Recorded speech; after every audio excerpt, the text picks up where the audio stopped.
What up, perps? K-Copia is back in effect. Purple State Party. You know what we're doing here. Repping America. The center and common sense. Good old common sense.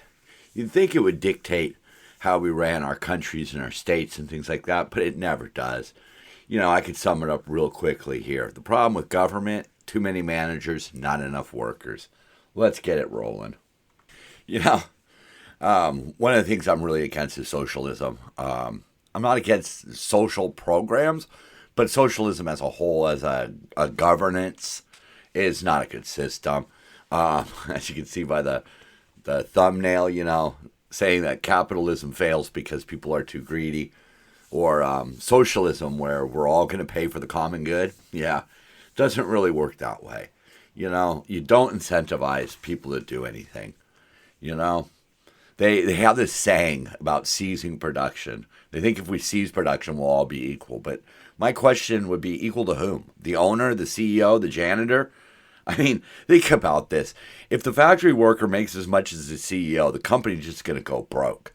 Plus, the workers are going to constantly be retiring because they're going to make all that money and they're, you know, they're just going to get out. They're going to stop working as hard. And then what?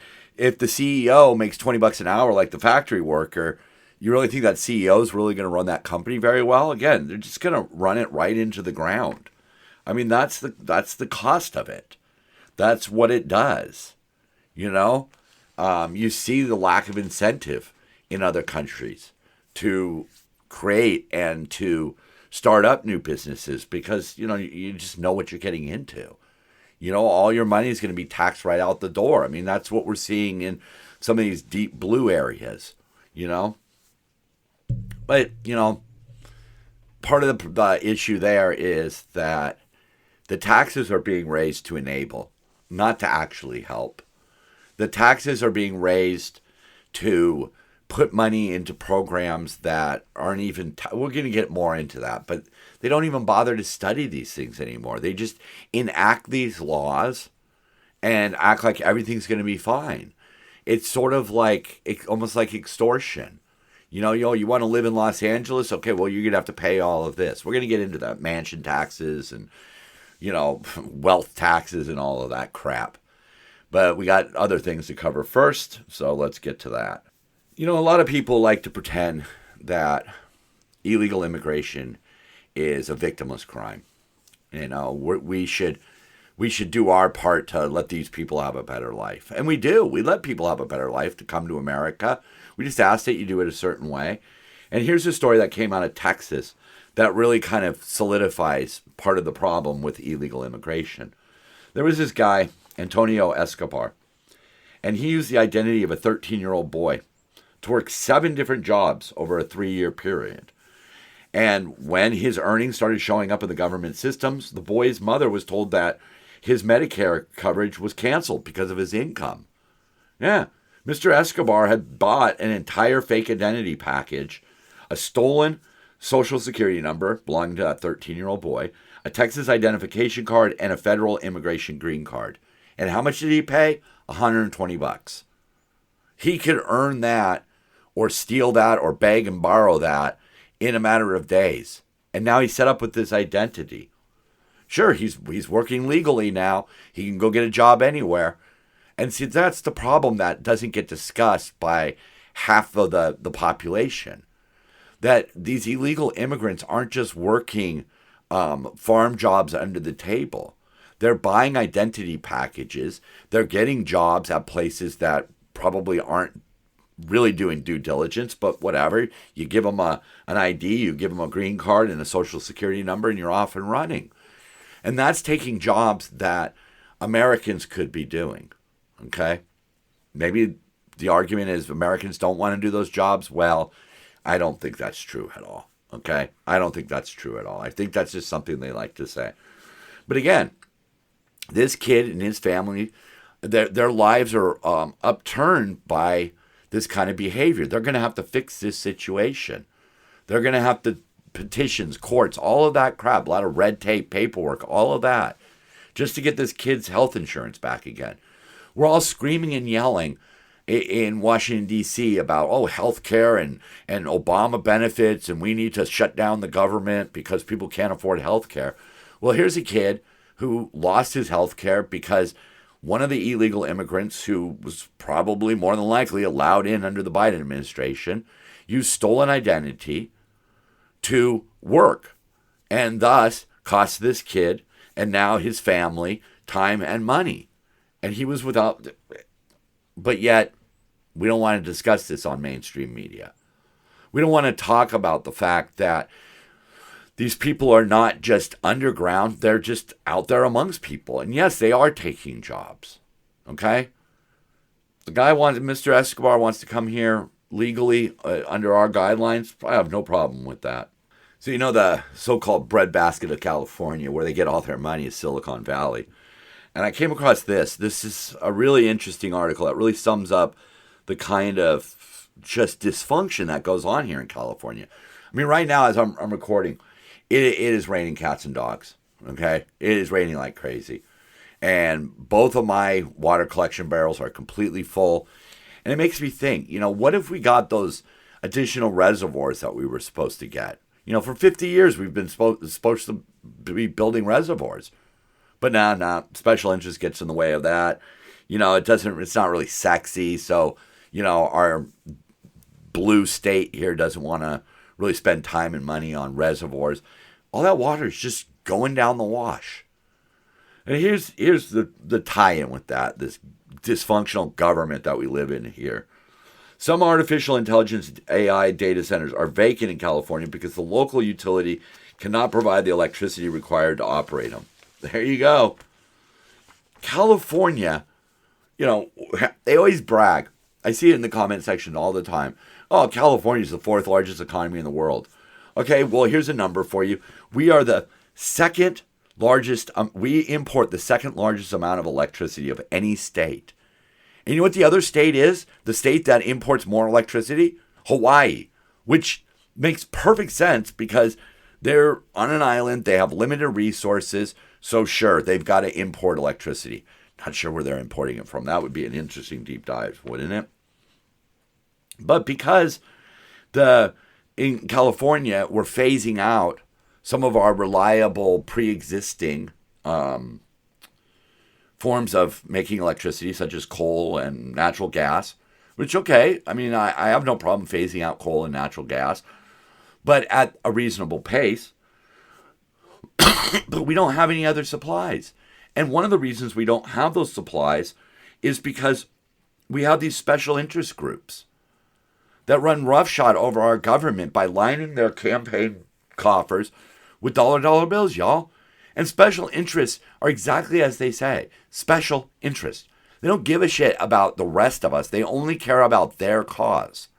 Meanwhile, these people are getting rich off of these bloated salaries. The government says, hey, yeah, we'll do whatever you say. We don't want to take on the teachers union. We don't want to take on the Sierra Club. We don't want to take on these other groups. And plus, you're giving us money. So we don't have hydroelectric capability here. We don't have nuclear power plants. Back east, Amazon got one of the 3 Mile Island reactors back online. One reactor for one data center. And it's right there. That's what it takes. One reactor for one data center. But they don't want that. Instead, the Silicon Valley Power is up there talking about spending, something in the neighborhood of $450 million to get more energy producing. Yeah, right there. $450 million system upgrade to meet the needs of the data centers and other customers. And it should be done around 2028. And by the time 2028 rolls around, we're going to have more demand for electricity, so all of their upgrades are still going to fall short. And meanwhile, because of all of this, every customer is paying. We are paying for the energy that these data centers use. Right now, the U.S. average in 2024 was 12 cents per kilowatt hour. Here in California, it's 27 cents per kilowatt hour. That's somewhat ridiculous. We are paying. We brag about being such a large economy, but yet we have to pay twice as much for our electricity. One of the reasons is because it's being created in a way that's expensive and required a whole bunch of upfront costs. And we're paying for all of that. And when these data centers come to town, we're going to pay for that too. We're seeing it all across the country right now. Wherever these data centers pop up, people's electrical rates go up. Well, how is that helping with the affordability? They talk about wanting affordable health care and affordable housing, but when here in California, like in California here, when electricity is unaffordable, well, how does that help? How does that help me afford health care or housing? It's really just pumped. It stuns me because this stuff is right out there in black and white. Anybody could read this. Anybody could look at the facts and figures and see what a mess California is. By giving into these special interest groups, we may now pay twice as much as the rest of the country and then brag about being the fourth largest economy. Well, if we're such a large economy, why do we have to worry about water and electricity? Why? Why are we worrying about the basics while up in Sacramento, all they seem to give a shit about is making us drive electric vehicles and giving out handouts left and right? It's ridiculous. I just read an article that Mandami is going to use New York City tax dollars to buy a grocery store that has been sitting there vacant for several years. It's owned by his family. That's the kind of crap that gets us into the positions that we're in right now. By allowing this corruption, these backroom deals, and to allow these politicians to just run roughshod, do whatever they want, nobody holds them accountable. I mean, some of the worst people in this country constantly get reelected on both sides of the fence. It's just amazing to me. But you see it just glaringly in California, where the very same people who need electricity for their data centers are the ones that are propagating all of these tall tales about climate change, scaring people into believing that getting rid of all power supplies other than solar and wind is the only way we'll ever survive. And then turning around and going, we need more electricity.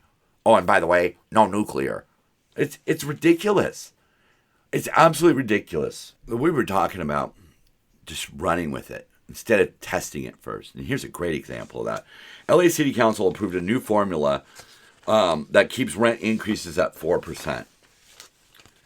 So right now, rent-stabilized units use a formula that allows rent increases between 3 and 8%, depending on inflation, and can reach as high as 10% if the landlord pays for utilities. Okay? The new structure that they just voted for narrows that range, more tightly links it to inflation, and eliminates the extra 2% increase previously allowed for landlords who cover gas and electricity. Yeah, stick it to the mom and pop. That's what LA City Council says. Only 2 people voted against it. One of it was John Lee. And when John Lee was speaking at the city council meeting, he was cheered on by the smaller landlords because he realizes something that's true.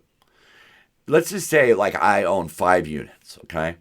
I want to set my rent at to cover my costs, to cover mortgages, insurance, property taxes, things like that. But I want to set it at a rate that just keeps those people there. 10 years, 15 years, 20 years. I don't want to deal with re-renting property over and over again because people move out. I want to be as fair as possible, okay? But I'm also trying to make a living. So I need to be able to increase the rent, all right? But LA City Council, of course, wants to put moratoriums on eviction so I can't kick out the people who aren't paying. Remember, they did that during COVID. They're trying to do it right now because of the immigration raids. Yeah, they want to protect people who live. I don't even understand it. They're basically telling people that if you are too afraid to go outside, don't pay your rent. We've got your back. We will put a moratorium on it. Well, that doesn't work. And John Lee pointed that out. He pointed it out. Why don't we study the effects of our proposal before we enact it? Because you know what they're doing in LA City Council?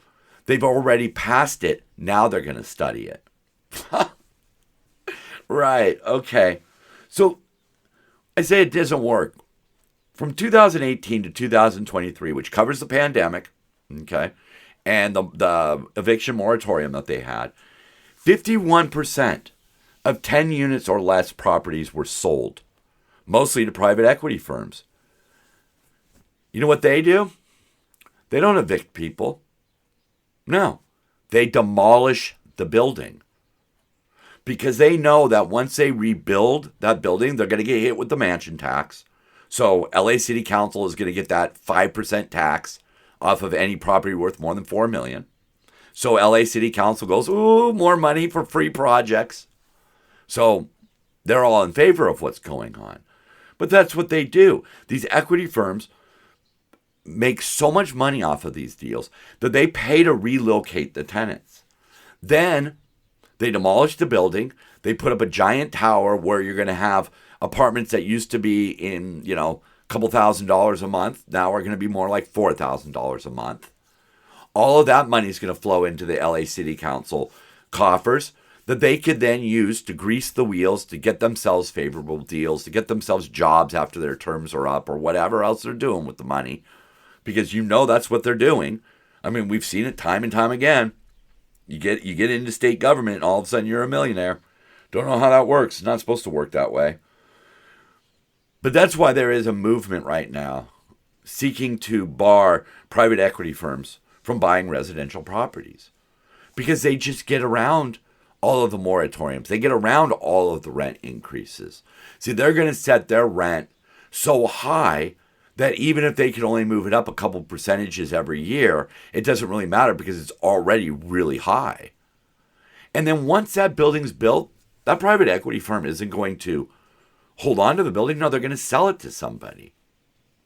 And then LA City Council will get all of their money from the mansion tax. They'll get all their money from the increased wealth of each apartment building. In other words, people who can afford $4,000 rent obviously make more than somebody who can only afford $1,200 a month. So again, city taxes, state taxes, all that stuff goes up. So these politicians are all in favor of that. But then they say, we're doing it for the people who need it the most. No, you're not. You're creating a situation where mom and pops can't afford to keep their properties, or it's too stressful to keep their properties, and they sell them. Ridiculous. And they keep doing it. They keep doing it. And the people who sponsored it, the people who support it, were all Democrats, because this is California after all. Another one of their plans that they like to enact without actually thinking about the consequences is taxing the rich. New York and New Jersey, there was a study by Unleash Prosperity. They found that New York lost $517 billion in resident incomes from 2013 to 2022. Because when you say you're going to tax the rich, they leave. See, that's the problem that they don't understand.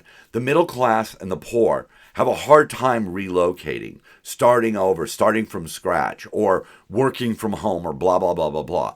The rich can do that. I talked about it once on this show before about how it's cheaper to move to somewhere like Texas and just rent an apartment in California.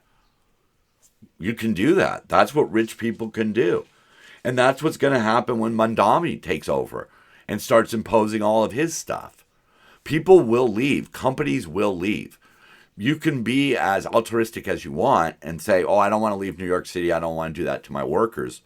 But at the end of the day, yeah, money talks and the bullshit walks, right? And in this case, it's the reverse. Bullshit talks, money walks. And they know this. And it continues to happen because they're operating on belief, not facts. I don't even want to get into it. So right now I want to talk about a charity called Run to Rescue. It's a faith-based nonprofit whose volunteers help girls off of the streets.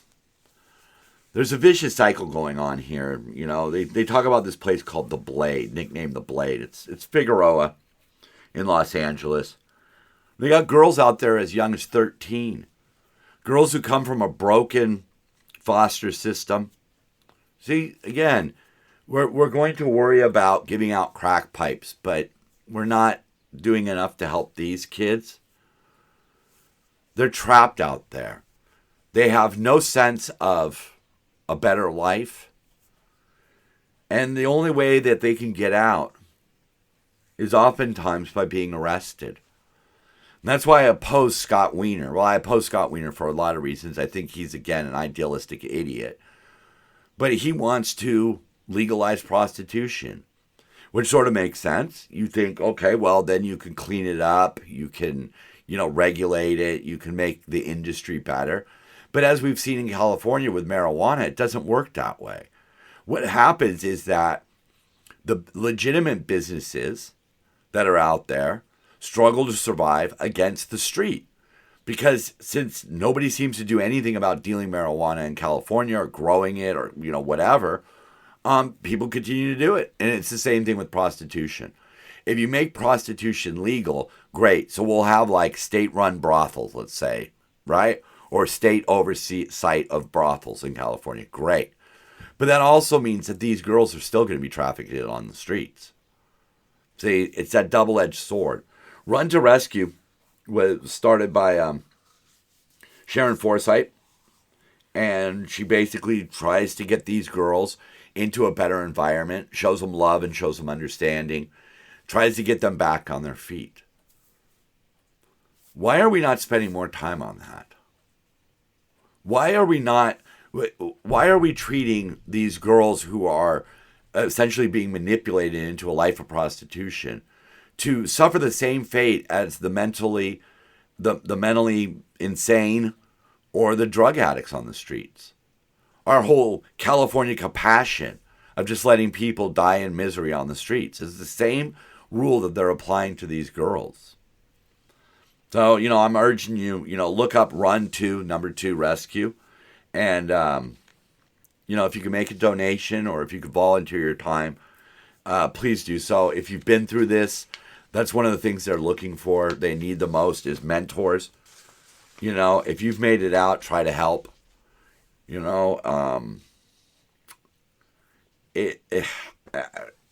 This article is way too depressing and long for me to cover the entire thing, but it's a real gut punch. It was written by a New York Times writer, which I kind of found a little bit interesting because usually they don't concern themselves with stories like this. It's usually more about Trump hatred. But Baumgartner Nunn was her name, the author. And she spent several years out on the streets with the police looking at this situation. And one of the problems that they faced was that law enforcement feels like they're being kneecapped. And again, when Scott Wiener proposes legalizing prostitution, it's a real kneecap. Because if you can get the girls off the streets into the system, maybe you could start helping. But as long as they're just free to operate out there, they're at the mercy of these scumbags. So, carrying on from underage girls being exploited, the Epstein files. Look, I've talked about this. I firmly believe that if there was any damning evidence in there, either the Trump administration or the Biden administration would have already dug it out and used it.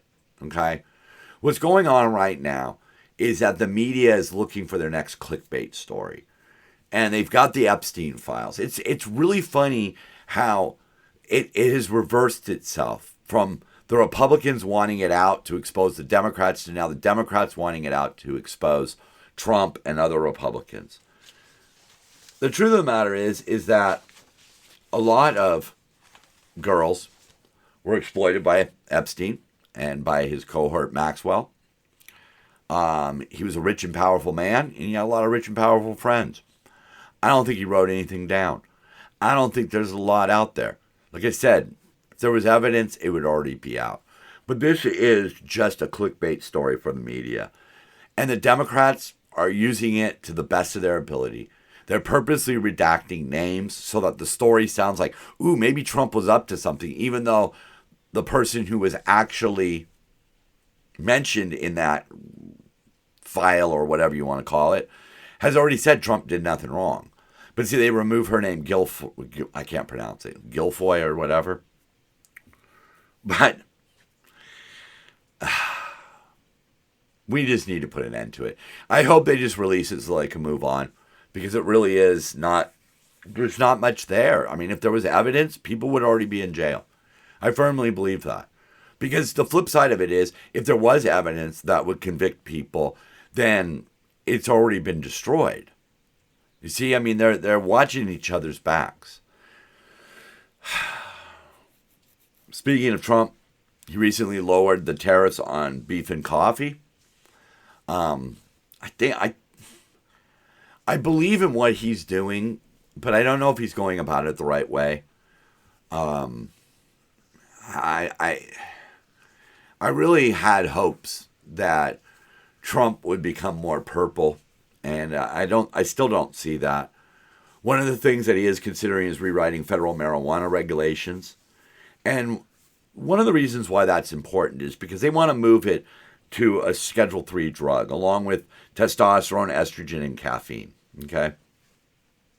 Those drugs have a lower risk of abuse and have some acceptable medical use, right?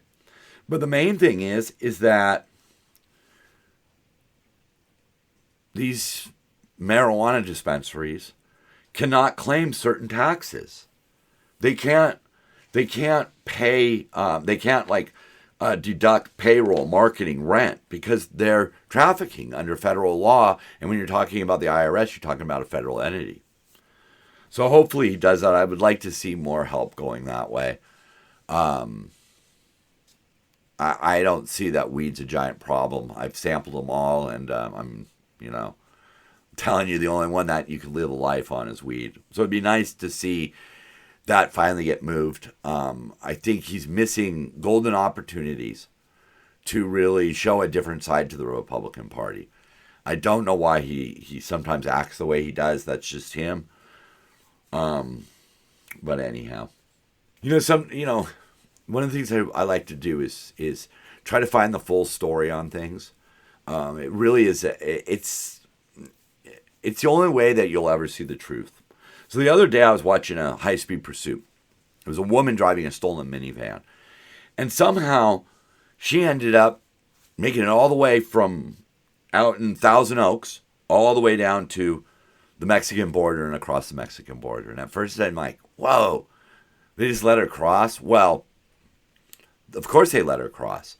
They don't want to try to force a situation at the border where somebody tries to ram through the border, because that could cause lots of injuries and death. And then a couple days later, or even the next day, the same lady was arrested at the border, still driving the same van. It's like, what the hell's going on? Well, this is a 29-year-old girl, and she fled her sober living house and stole a van from the facility and led police on this chase. And it really made me think about the time when I was put into a facility. And, boy, as soon as my parents left and the people turned their back, I just left. I walked many miles home that night. And I know how that feeling is, and I really feel for this lady. I'm not going to mention her name. It is in the article, but I'm not going to mention her name. People don't understand addiction. They don't understand the little voice that is constantly co-signing your bad behavior. They don't understand that little voice in the back of your head that makes you do drugs or drink too much can do some really mean things to you. It can cause you to go into full-on panic mode at the sight of, or at the thought of, becoming sober. And I think this is something that we need to address more in this country. We need to understand that here in California, that allowing people to just be out on the streets is just enabling their death. And we need to start doing something about it. We need to start building facilities, training people, and getting people this help. Because I know the rates are low. You're only going to save 3 out of 10 people. But that's worth it. That's worth it to save them. Right now here in California, we just enable it. And then we sit back and say that we're being compassionate as we watch them die on the streets. And I see them every day out there. And I was one of them. And it was intervention. It was intervention that got me into rehab the first time. And although I wasn't sure if I really was an alcoholic or a drug addict, I went back to it and one day just kind of woke up and realized, yeah, I do have a problem. And fortunately, I found the resources that I needed. I checked into a hospital because when you're withdrawing from alcohol, you have to do it under medical supervision or you can die. I lost a friend. He was only 30 years old and he tried to quit drinking cold turkey and he died. I'm glad the state of California did not have a policy of just their compassion policy where they would just leave me on the streets and let me do whatever I wanted to do. I'm glad a judge and the police came down on me. And that's what we need to return to here. If you want to fix the homeless crisis, that what they say is the homeless crisis, come on. Most of the people who are out on the streets are there because they can't live somewhere. They can't take care of themselves. They can't live with others. And we need to start finding solutions to that. But you know what? There's not people out there bribing Gavin Newsom and the LA City Council to build sober living houses, to start working towards solutions. And I'll tell you, one of the pieces of that puzzle is jobs. So when California turns more and more anti-business, it drives jobs out of the state. And then you have no hope, because what are you going to do to support yourself? Turn to the streets? End up like those girls that are working the blade? We need a purple way of thinking in our government before it's too late. We already saw it here in LA. In California, excuse me. We spent a lot of money on the homeless problem, and it only grew. We spend all of this time talking about affordable housing, and then LA City Council gives the mom and pops, the smaller people, the reason to get out, to sell to these developers. Then these developers put up expensive housing. And we bemoan, oh my goodness. We put up red tape, regulations, and fees. Talked about it last week with that home builder who was talking about $138,000 before he could even start building in Sacramento, where they cry all the time about, we need affordable housing, but they do nothing to make it affordable. They think sticking it to mom and pop landlords is the answer. Even though, as we've already seen in San Francisco, Berlin, other places across Europe, when you clamp down too much on landlords, they just sell to conglomerates who destroy the building and put up expensive ones. And sure, that ends up being better for the politician because they get more money to throw around and to bribe and to lube the system with. But you ever notice that they don't spend the money where it really needs to go? Because that's not the people who give them the money back. It's the unions. The teachers union here in California. How has a union of teachers become the enemy? It's the way of thinking that we continue to allow in this country. This adherence to two parties. We're the solution. They're the problem. We're the solution. That's what I seek to do here, is to change people's minds, to make people start to think there is a better way. And we need it soon. Yeah, we need it soon, because for some people it's kind of come too late. Anyhow, thanks for listening. I'm Kid Copious on Purple State Party, and so are you. Love one another. Keep on grinding. And if dancing ain't your thing, find something to work up a sweat. But for me, I'm just going to keep on dancing it out.